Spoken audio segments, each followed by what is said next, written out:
Okay, welcome. We appreciate those of you who've tuned in for today's webinar. This is part of our ongoing webinar series, and we are lucky to have one of our subject matter experts, Amy Krulewitz with Equipment Zone.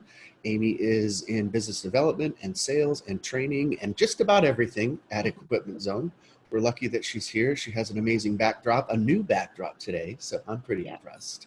And we will be reviewing the 7 deadly sins of dye-sublimation, and Amy is going to guide us through all 7. I may chime in here or there, but truly this is Amy's show. We're glad that you made it.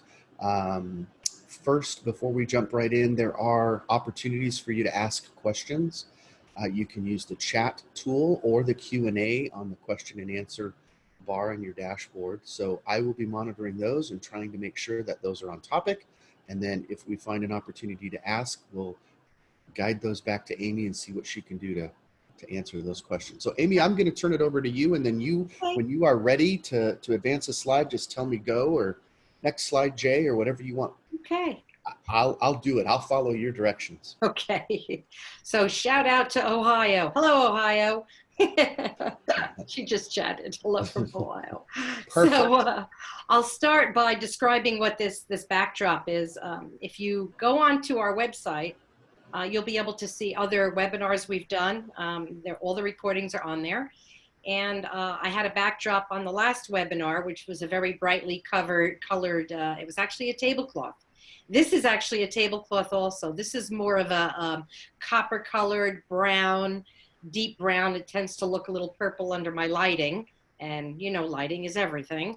But this was done with dye sublimation. So if you can see, oops, you don't want to see my wallpaper. Here, you can see the back of it is white. And this has got a nice sheen to it. So this was a tablecloth that I ordered on Amazon because I wanted to perk things up a little bit. And tablecloths generally are not very pretty. So to my happiness, it arrived and it was dye sublimation. So I said, fabulous. So that's now my backdrop. Perfect. So we're going to talk about the 7 deadly sins, but the 7 biggest problems I think face people with dye sublimation. You know, Jay and I were talking before we began recording here. Dye sublimation is a very, I guess you need to have a skill set to it, and you need to learn how to do it. It's not just push a few buttons and everything works beautifully. There are a lot of variables in dye sublimation. And so what I'm hoping will happen today with just these 7 deadly sins is you will learn some of the problems that you may have been having and learn how to correct them or learn how to avoid them in the future. So I think we'll start with our first slide. Well said, Amy. Let's do it. Let's do it. Okay. So I'm going to start with the printer and work my way to the end. So there is a bit of a chronological order to these slides. So one of the biggest issues that I hear about and that we have sometimes in our showroom are lines through the image, and that's banding lines. Now, if you look at the left, you can see, and I don't know how easy it is to see. I don't know if Jay can make this any larger or what the plan is, but you can see some lines on the left-hand side. And if you look at the right where the image was pressed, you see the lines there. Those are banding lines. I had to make Omar, who was our main technician, I had to make him do this because the Epson printer doesn't do this. But you will see this if the nozzles get clogged in your machine, or if you haven't used ink for a while and then you start printing. And what you'll need to do is you want to flush some ink through the system and or perform a cleaning on the head. The nozzles can get clogged on certain systems, and a lot of the systems out there do not have an automated internal cleaning function. So if you see this, immediately do a nozzle check and you'll be able to clean it up right away, hopefully. There's actually 2 other reasons why you might get this. There are different resolutions that you can print when you're doing dye sublimation printing. And There sometimes is 720 by 720, 720, 1440. And there's also a 360 by 360. Sometimes systems, when they tell you, oh, buy this printer because it's speeding fast, because you can run it at 360 by 360, which makes it really fast. You can get these lines because the print head is just moving too fast. So keep that in mind if you're looking to buy a printer and someone is trying to sell you on that. It's very important. The other thing is you could have a profile mismatch. Now, profiles are basically recipes that tell the printer how to lay down ink, how much ink, and what combination of the CMYK ink. So if there's a profile mismatch between the actual paper that's in the machine and the profile that you're telling it has for that paper in the software, you know, it's not the same, you can also get this.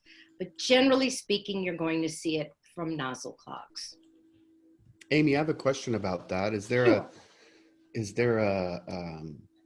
What would you you answered this perfectly, which would be a head cleaning or a nozzle check, but if somebody were confused with that or hadn't done it before, would they call us? Could they call us and talk to one of our techs and maybe get some, you know, a step through of if this was their first time and they'd never seen it before? And you know how things go. You wake up and you start printing and you're like, what? I've never seen this before. What happened? Right. Well, that's a very important point. And the first thing I will say is always look at your paper before you go to the heat press, because you don't want to just grab your paper, you know, match it up with your mate, put it in the heat press, and then waste product. Yeah, because you'd be able to see that. You can in that example. The image on the left is the paper, correct? The image on the left is the paper as it came out of the printer. And of course, you'll notice also how the color is totally off. And we all know that it changes with dye sublimation, which we can get to later. But yes, if you find this problem when you come in, call us, call our help desk. We have people there who are more than willing to help you. They'll help talk you through it. They'll show you how to do a nozzle check if you've never done one or don't know how to do one. And, you know, even if you didn't buy the printer from us, we're always there to help people in the industry. Well said, Amy. Sorry I threw a question in at you, but I thought that's okay. That would be the perfect time to ask that one. So are we good with the lines and the banding? I think so. And, is this something that this happens infrequently, right? With the very infrequently. Okay. Well, with Epson printers, it happens very infrequently. I don't know whether it happens frequently with other systems, and that's the reason why a lot of these issues are important for people to know. Okay, we'll go to the next one. So this one is obviously not a live sample, but something that we made up thanks to Vanessa. So on the left, you see a very nicely pressed design. And on the right, you see what looks like mottled spots. Anytime you see blotches or spots like this, it generally points to too much moisture. Now, you know, when you've got the heat press working at 400 degrees, the moisture that's in that paper turns into steam very fast. And if there's too much of it, it can blow the ink away from the product that you're trying to press. That's the first problem. What you want to do is you want to make sure the paper is dry enough to press. You don't want to take that paper from your printer when you can still see ink wet on it and then immediately press it, because the heat press is going to have to work really hard to dry that up and transfer it properly. Now, when you're trying to press to harder items like ceramics or metals, it's very hard for that substrate. Well, it can't absorb the excess moisture the way a shirt can or other fabrics. So it's even less, you're going to get more of this if that paper is too wet. So the best way to do that is what you want to do is take the paper, put it on the press, face up, and just hover. You've heard that word in direct to garment. Just hover it over the paper just for a few seconds. Allow the heat from the heat press to dry up the excess water that may be on that paper, and that'll help evaporate it. The other thing, if the paper is too wet, and something that I always recommend, is making a sandwich. I call it the dye sub sandwich. So you're going to take a piece of craft paper and put it on the bottom of your heat press. I like to use newsprint, either would work. Then you're going to take your substrate, then your dye sublimation paper, and then another piece of paper, either craft paper or newsprint. And what's going to happen is, by making this sandwich, the excess moisture is going to be evaporated into those products. Again, allowing you to get a much smoother transfer. Okay? That makes a ton of sense. People call it blowback paper. I mean, there's all kinds of phrases for it, but basically the role of it is to just absorb any excess moisture that you might have, because this is what you'll see when you have too much moisture. Could there be too much moisture in the product when you were talking about textiles and fabrics? Could those, even though it's 100% polyester? Okay. There can very well be moisture in your, let's assume you're doing shirts. There could very well be too much moisture in your shirts. So again, you lay your shirt down under the heat press, you give it a little hovering, or you could even press it, because you really want your shirts to be wrinkle free.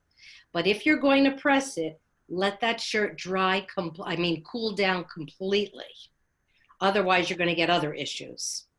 Okay. What about, speaking about humidity? A question came in. I know it's important for our DTG printers. Yep. Is there a relationship of humidity to dye sublimation printers? There is. Your environment, your environment always plays a big role in any photographic or inkjet usage. So you don't want it to be higher than about 65% humidity. If you've got more than 65%, you're going to have problems. And there are a lot of parts in the country, places in the country, where in the summertime you get a lot of humidity. If that's the case, use a dehumidifier, and you want to be around, I'd say 40 to 60% is the sweet spot. I mean, it could be 35, it could be 65, but you really want to stay around 50% is a very nice spot to be for humidity. And the heat also plays a part. So right. you don't want it to be more than about 80 degrees at the hottest. And you want it to be about 70 to 80 degrees. Perfect. Thank you, Amy. Uh-huh. So we're moving forward. What do we have next? This is a fun one. Unless you've made a bunch of mistakes. Well, everyone makes mistakes. That's true. So this one here is showing blurred images or double images. So we're going to talk about gassing out and ghosting. On the left, you're going to see gassing out. So, I used to call it bleed. So what's happening here is that the ink is bleeding past the edges of the image.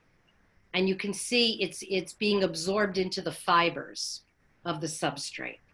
What you see on the right is actually a shadow image, which is called ghosting. That's when you get a burst of ink outside the image area, or you're actually getting a secondary image. So both of these are problems that are going to be, well, you don't want the paper to move when it's in the heat press. This is a very big issue. So it's very important that the paper and the item that you're pressing are held together tightly, or snugly, I would say. I have it in my home office, a roll of heat-resistant tape. You want to make sure you use this heat-resistant tape. Just tack it down lightly. You don't want to put too much on it, because when you're done with the press, you need to pull that paper off very quickly, you see? So if you don't pull it off quickly enough, you can also get ghosting. Why? Because that paper is still gassing. The ink has turned into a gas, and that paper is still transferring, for lack of a better term. So you want to get that out of there right away, as quickly as you can and as smoothly as you can, so you don't see this. The one on the right, I believe we hesitated. That was one of ours. I think we weren't paying attention, and we hesitated when we pulled it off. The other thing is, sometimes we talk about whether you should use a pop-up heat press or not. A lot of our customers who have direct-to-garment systems always ask me, well, I want to use the pop-up clamshell heat press that I have for direct-to-garment. And I say, okay, but if it pops up, you're going to have problems. And this is an exact example, one on the right, of what's going to happen if it pops up. Paper Yeah. will move. It lifts up and then sets back down, and it transfers that secondary image or Yep. that ghost. Yeah. Right. So the pressure is important in the heat press. You want it to be tight enough. You don't want the paper to move. You want to make sure you're using some heat resistant tape, but only taped in a certain couple of places so you can pull that off nice and simply, and you should be good to go. Amy, one more time for the slow folks in Arizona, that would be me. I totally know what the one on the right, how that happens and how we can avoid that. The one on the left, is that blurred image where it looks like it's fuzzy around the edges of the letters? Is that caused by too much pressure, or? Actually, that one will happen. So when you're making the transfer, if you pull that paper off too soon, the ink has turned into a gas and the gas is still transferring. So you're going to get these bleed lines. You want to let that outgas with the paper on it and then pull it off. Does that make sense? Yeah, that does. I get it now. So if I do this and that ink is still outgassing onto the fabric, that's what's going to happen. Gotcha. Excellent. Okay. Makes sense. Alrighty. So, next one. This is one of my favorites too. They're all my 4. favorites. Oh, yes. I didn't want to do this one yet. Can you go to the next one? 2 over, David Bowie. Oh, sure. I forgot to change. Go to David Bowie. David Bowie. Where are you, Mr. Bowie? There he is. Okay. I want to do this one.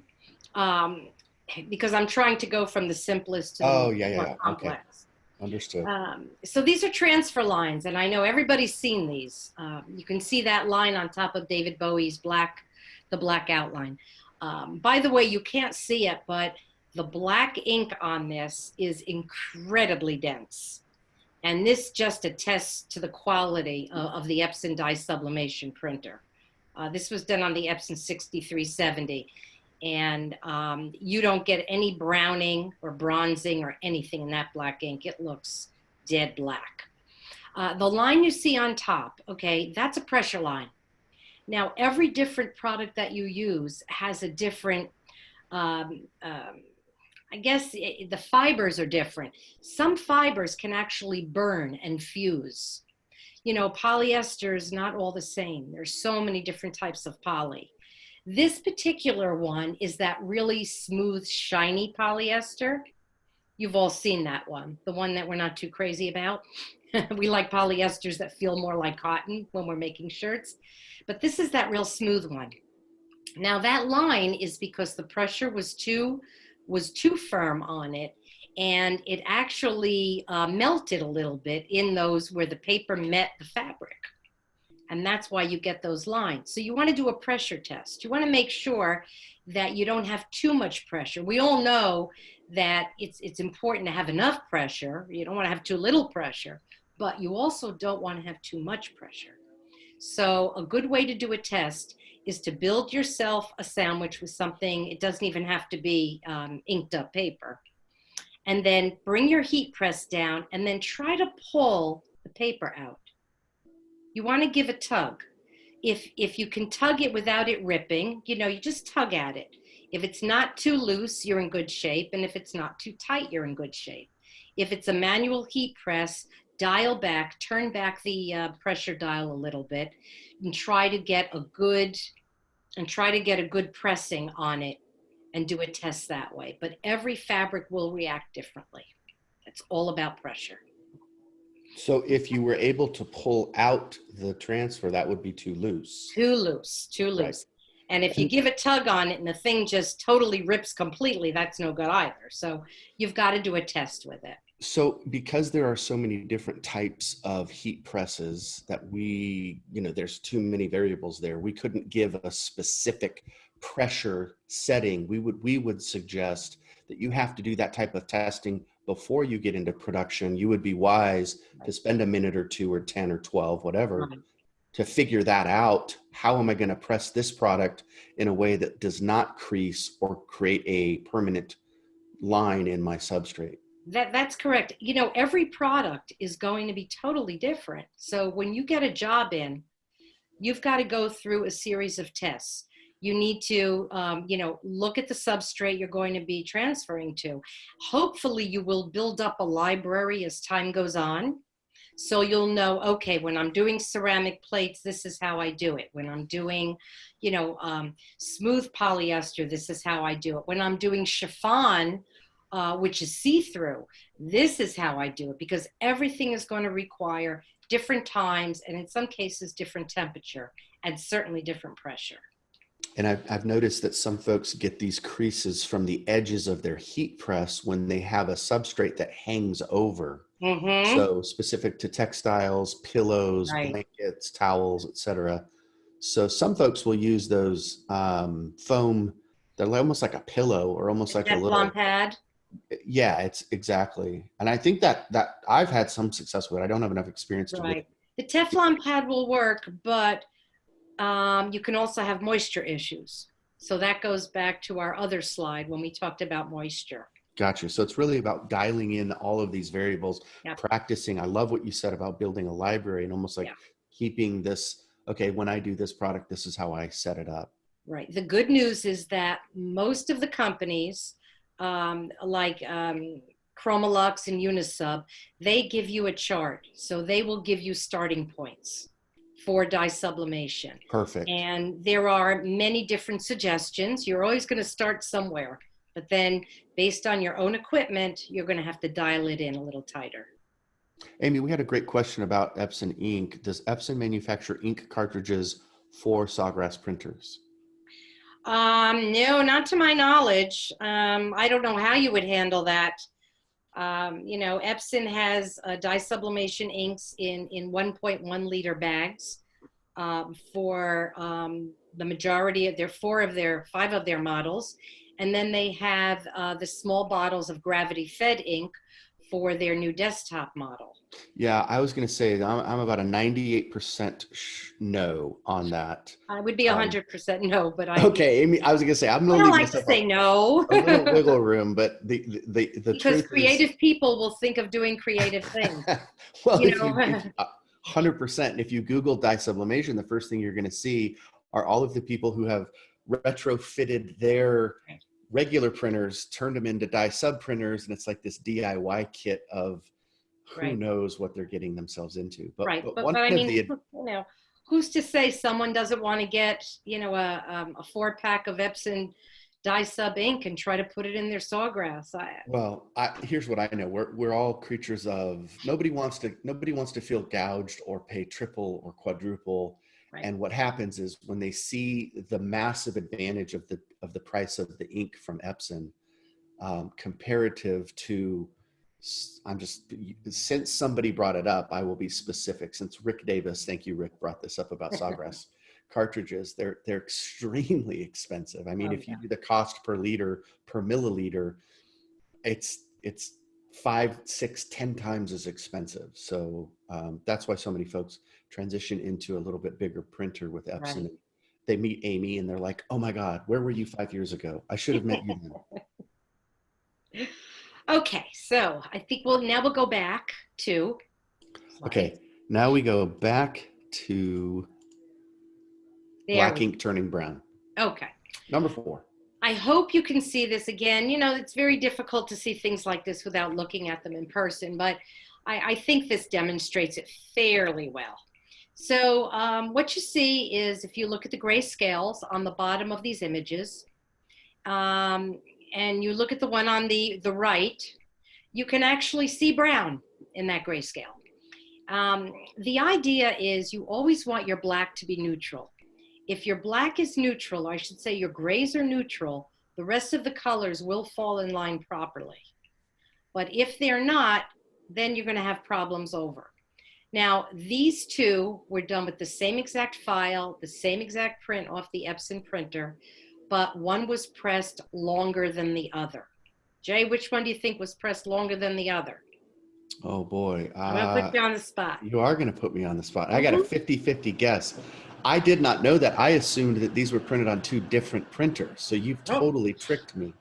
I'm going to say the one on the left was printed longer. okay. One would think that, wouldn't you? No, because I knew that it wasn't the answer. The one on the right, because Well, you it's would lighter. think that, okay, I need longer time, therefore I'll get more black. Dye sublimation is a very unusual chemistry.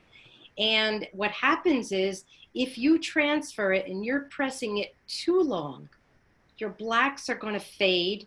I should say your images are going to fade and your blacks are going to start turning brown. And this is a problem that happens. The longer you look at these two pictures side by side, the more difference in color you will see. At first glance, and if you looked at the one on the right without comparing it to anything, some people might say that looks acceptable. But if you keep looking at it, you will see the nuances of the problems you're faced with. In the gray man in the gray suit with the gray background, you can see how pink his face is. His suit isn't even gray. His suit is more of a reddish gray.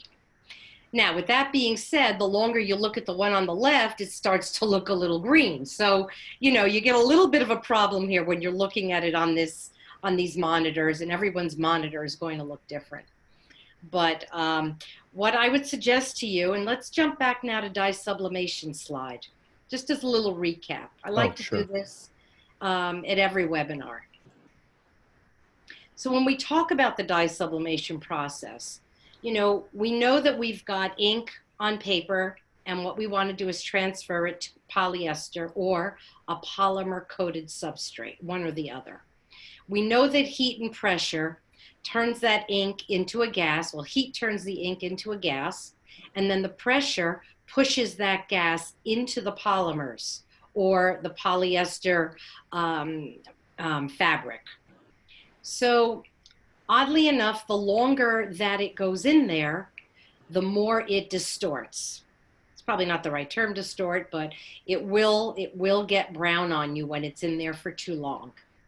So keep that in mind. Now, what's a good time? Well, an ideal time to start with for shirts is going to be between 35 and 40 seconds at 400 degrees. Now, if you do find out that you're not getting the results you want, you can go back to that slide now, Jay, to our our brown slide. Okay. There we go. If you do find that you are getting it a little brown, you might want to try decreasing the time and the temperature a little bit. Again, this is a recipe. I would always start with decreasing the time a little bit. That way you can see. And by the way, I would do it in 5-second increments just because I like to see a big move when I'm doing testing. That way I can always dial back up. So if it's 40 and it's starting to look a little brown and I say, oh, you know what? I think I had it in too long. I'll go all the way back to 35. And then maybe if that's still, if that doesn't look good to me, I can go from there. But again, these are recipes. You got to make the recipe work for you based on what you're transferring to. Now, what I will also say, if this was a different fabric, we would get completely different results. So if this is a shiny white, shiny white sateen or something like this tablecloth, I would get a totally different result with my pressing. And again, I would have to get a good recipe going for that particular product. Why? Because every white base is different. If you take 4 different fabrics and you line them up together, each one of them is going to have a different color white base. One might be a little bluer looking. One might be a little creamy looking with a little yellow in it. They all look different. And depending upon the fabrics you're using, they do put bluing in a lot of these fabrics. That's that brightener that makes it really jump up. Yeah. So again, testing, and more testing. Excellent point. Amy, I've got to know, you haven't said, or if you have, forgive me for not hearing you, which image do you think is more correct, the one on the left or the one on the right, or which is your preference? The image on the left is more correct. Okay, that's what I Um, thought. That's what I thought. it's a little greener on this than it should be, at least by what I see. But I can assure you that in our showroom, when we compare these two under proper lighting conditions, which is a whole other webinar, Yeah. the one on the left has nice neutral gray in that gray scale. And the gray man in the gray suit has very good tones. You can see all the detail because now here's a little sidebar. Look at the man wearing the black jacket with the black scarf. See how more difficult it is to see the details in his black scarf against his black t-shirt and against his black jacket. Now, if you look at the one on the left, where the neutrals are better, you can see finer detail and more separation between those different types of blacks. Yeah, I can almost tell you that I didn't know what he was wearing with the image on the right, based on the lighting in my office and my screen and the monitor. Lighting is color. Yeah. So we may have to do a webinar on lighting and color. Well, thank you for answering the question. Now I can rest tonight. All righty, so let's go to the next one. I don't know what it is. We'll go to the next. Oh, we're going the wrong way. Oh. We did that. Back to number 6. Oh, this is a great one. So how many times have we pressed something and it came out and there was no sharpness to the image? And you can see this is an exaggerated look, but what are we looking at? We're looking at pixels, okay? The one on the left is the way it should look, nice and sharp and crisp. The one on the right, you can see as you look closely that all you see are the pixels that make up the image and the color. Why does this happen? Well, the resolution wasn't there when you actually printed the image. So if you have an image which starts out maybe, 3 inches by 4 inches, and you want to turn it into an 8 by 10 on a piece of metal or the front of a t-shirt, you can't just enlarge that. You just can't print that at 200% and expect it to come out right. What you're doing when you enlarge an image, you're enlarging the pixels. You're just making the pixels bigger. So what you want to make sure you do is you have 300 dpi at the final output size. That way, you know that you're going to get good resolution. The image pixels aren't going to show. They're going to blend in beautifully and give you the right color and the sharpness that you need. So we talk about that in direct to garment also. 300 dpi at the final size, not, here's a little 2 by 2 at 300 dpi. Now make it 8 by 10. You just can't get away with it. And when you're dealing with sublimation, Amy, you're dealing not exclusively with bitmap or raster images, but more often than not, because photography lends itself so well to sublimation, right? Yes. But is it also true that you could use vector files if they were properly prepared? Okay. Absolutely. Absolutely. So we're not limited to one or the other, but in specific instances where we are using a raster image or a bitmap file, that's where that resolution is so critical. Right, right. And you'll find a lot of people will get images from their customers, family photo. Well, here's a family photo I took with my phone, and I'm going to email it to you. And they're emailing something that might end up being a 2 megabyte file. Well, a 2 megabyte file has a certain number of pixels by a certain number of pixels. And whatever size that is the biggest you should be printing it without losing quality in the image. So that's just the basics of resolution. Okay, so how do we get good files? How do we get good images? How do we make sure that the images that we're going to use are going to be successful? So what we did here was we made this slide just to give you a suggestion. So Dane Clement has put together a really great book, Artwork for DTG Printing. He also does cover dye sublimation. So this will teach you how to create your art to be successful. That's the first one.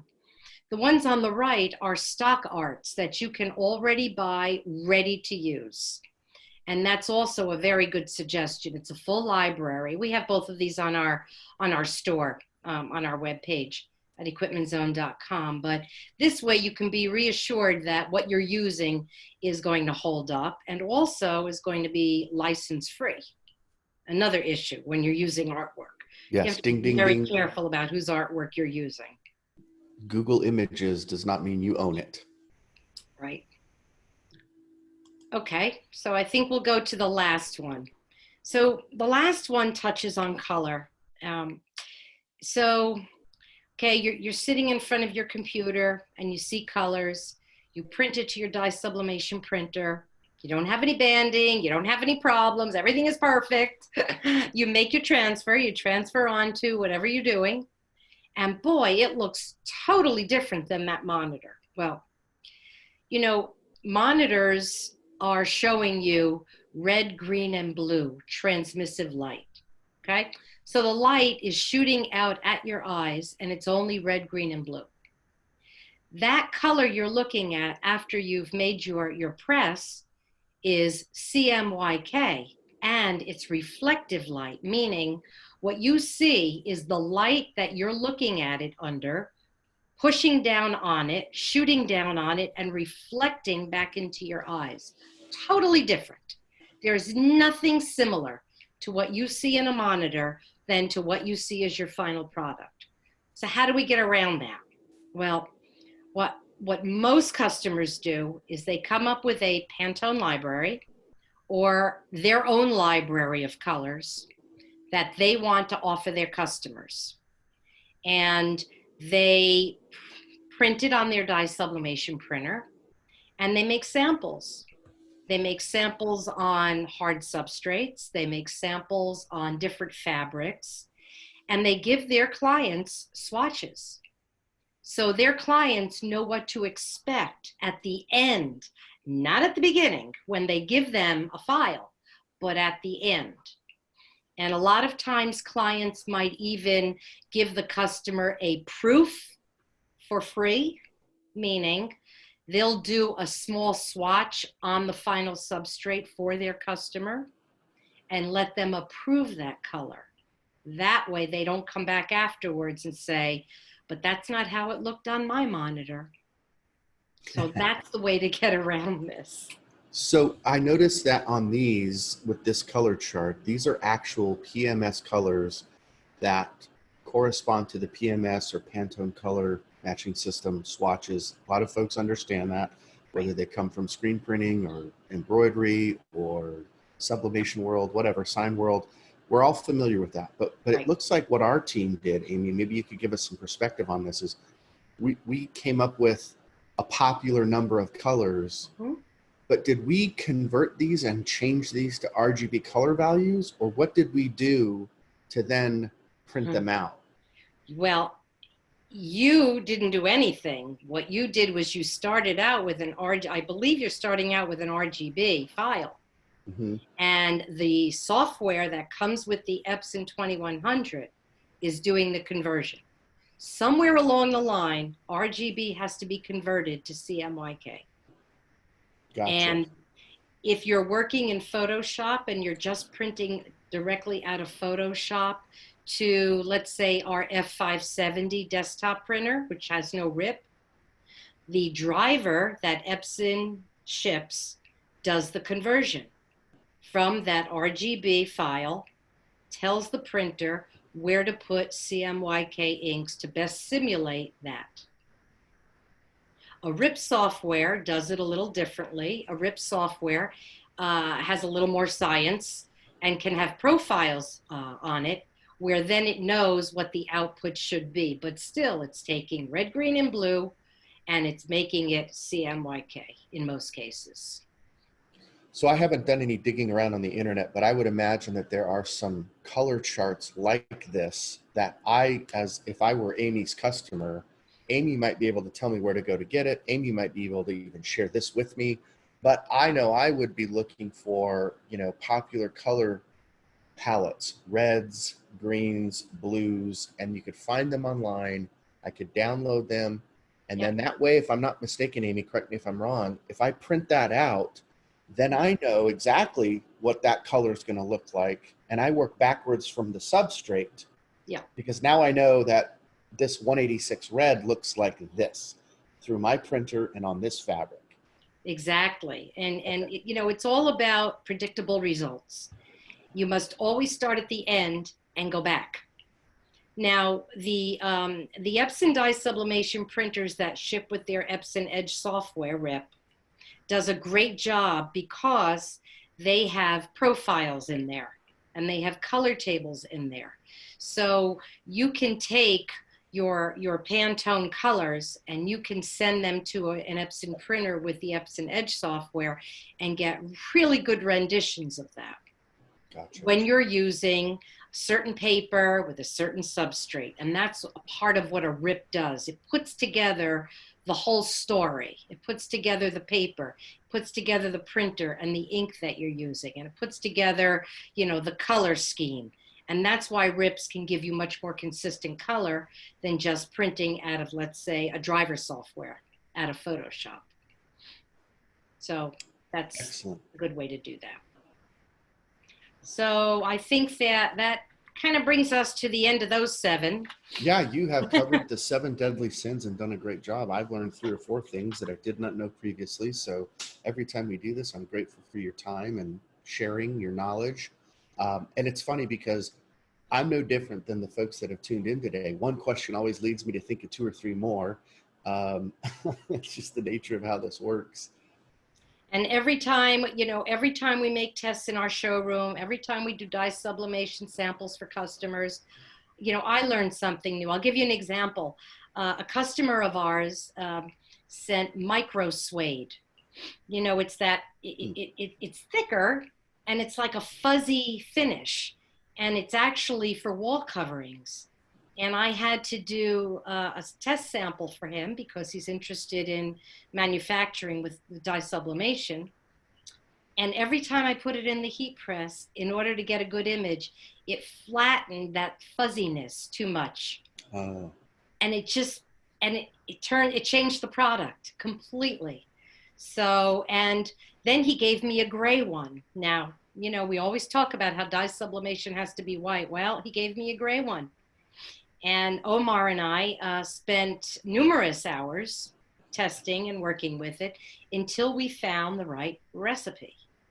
I had to keep readjusting the pressure on that heat press so I would get that nice smooth feeling without it pushing it all the way down. But I needed to get good pressure because I needed the transfer of the ink. It was a very interesting project. And of course, on the gray ones was a totally different than the white ones. Now on the gray ones, what I had to do, because when I was putting down the test image, which were those, I call that file the 6 faces of the different people with the backgrounds. Mm-hmm.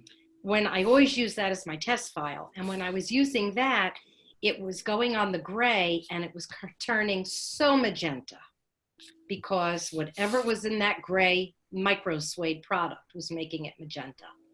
Everything was pink on me. So I was lucky enough to be using the Epson Edge software RIP that comes with the 6370, and I could go right into the software and make an adjustment in the magenta so that I was compensating for my substrate. And I did a lot of testing back and forth, and we got it so it really looked spot on.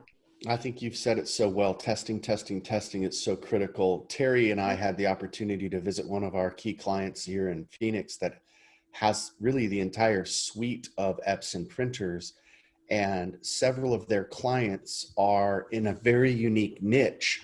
It really, I would call it the home decor, home decoration niche. Mm-hmm. And our client has both solvent printers, wide format solvent printers.